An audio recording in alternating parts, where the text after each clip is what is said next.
Да, десятка, двойка міне алмайсың ғой, адам деген толыпты. Кальциядан түстім, 13-тен отым. Жаяу. Саттылыққа дейін барам.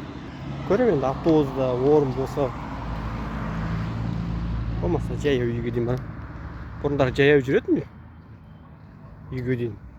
Бірақ енді правда кішкене ұзақ жүресің жаяу. Базардан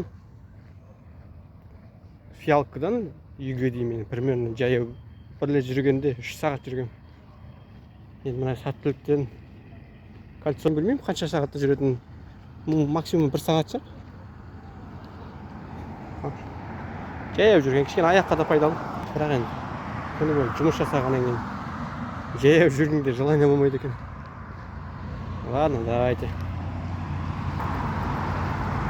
Сәттілік. Жаяу.